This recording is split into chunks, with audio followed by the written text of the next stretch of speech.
Hello everyone, this is Debbie Henderson from Debbie's Designs.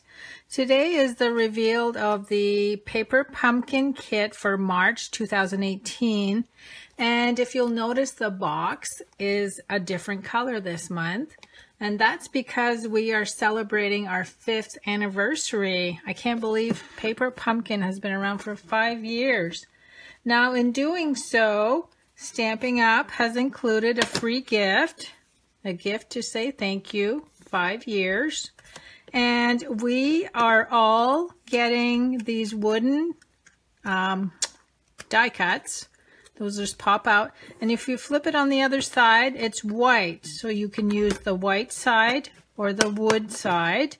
And I've already started using mine because I have some projects that are due for some of the teams that I'm on. And just to show you how thick these are, they're really neat. And you can also color these with some ink if you want to change up the colors. So let me move this aside. These are the projects for this month. We have 4 cards with this design, 4 cards with this design, and then these cute little envelopes that clasp in the back with the reinforcements, and I'll show you how those work. Directions on the inside. This month, the Stampin' spot is Early Espresso. This is the stamp set, and mine are all on blocks. So I'm just showing you the sheet. But we have a birthday stamp, Happy Mother's Day, hello, may good things grow all year long, a friendship stamp, and then this cute little swirly image with the leaf and the flower. When I opened this, I was like, whoa, this is a whole large sheet of stamping dimensionals, and you can see how many I've used already. A lot of the elements are glued in place this way. We have some fresh fig ribbon, and as you can see, if I can find the end, it is all wrinkled.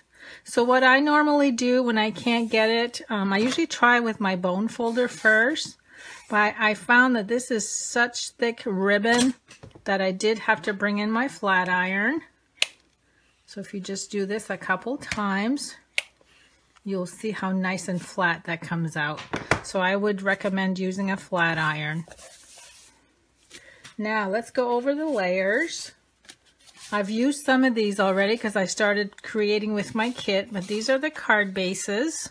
We have 4 of the fresh fig and 4 of the crumb cake. These are the background layers. Again, there's 4 of each. And then these are the cute little envelopes. And what's great about them, I've used 2 of these for cards already. I took them apart and used them for cards. If you flip them over, you'll see that the inside has a different designer paper that you can use. And I'll show you a few cards that I did that with. But the holes are pre-punched where you would put the reinforcements that I'll show you in a minute, and then with the twine and the brads. These are the die cut sheets. You get 4 sheets, and what I love about what they did this time, this is separated, so card 2 uses these elements and card 1 uses these elements. And then these are the reinforcements for the envelopes. We have some self-adhesive backed designer paper strips. And then we have these cute little die cuts. What's great about these is if you turn them over, you can use the vanilla side or the white side. And we have some white twine and then the brads for the reinforcements, and I've used some of this already. So let me show you the cards per the directions that come with the kit.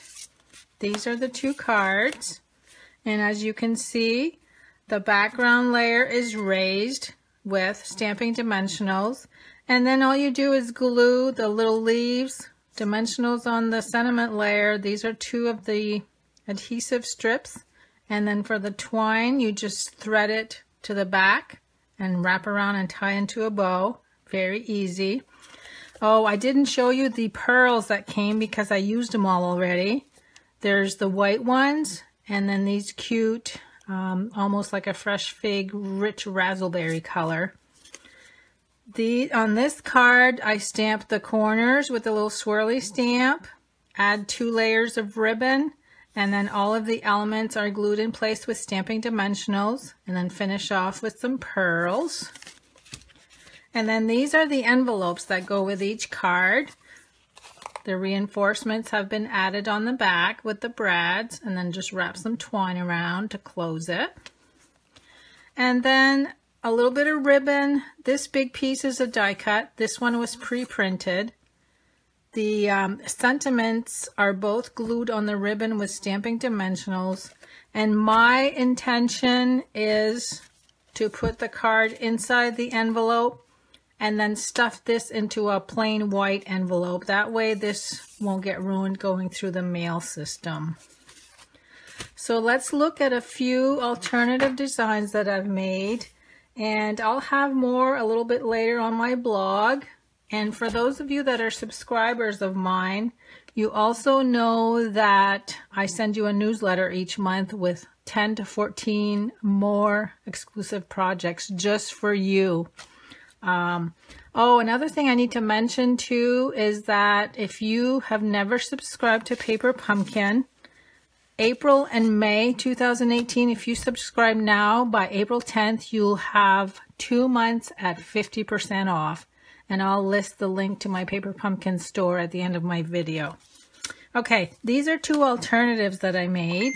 What I've done is I swapped out the backgrounds. So I went crumb cake on crumb cake, and then just added a couple leaves flat.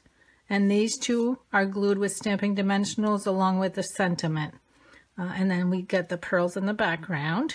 So similar to this one, but using a different background or a different card base. Same thing with this one. I swapped out the card bases, and this was pretty easy. I just added 2 of the adhesive strips, left a little space in between, wrapped the twine around twice and tied into a bow, and the rest of these are all glued with stamping dimensionals. Now, this is where I use the envelopes. I actually, on this one, cut as close as I could to the word flower and seeds, cut off the fold line, and then you'll be left with this that you can use. I thought this would be cute to use like on the side of a card. I haven't done it yet, but I plan on it. Same with this one that I used on this card. And then you'll have this whole back end to use. Let me dig out the other one. So the other one is the one with the green designer paper. And once I had this piece removed, I cut it straight across, even with this line, and then did my measurement to get this piece. Even though there's a hole in the center, when I did the die cut, I covered the hole so you can't even tell that it's there. Now let me show you on this die cut. This is a large die cut. It's this one here. And let me see if I can place that the way it's sitting. Okay, it's sitting this way. So I just went straight across the middle like this to make a flat edge. And this is glued down with stamping dimensionals. So these 2 cards are pretty easy. And like I said, I'll have some more alternative ideas. And then I'm on a few teams where one's just going to be for the subscribers. And then the other one is a new team that I'm on. We're going to have a blog hop at the end of March.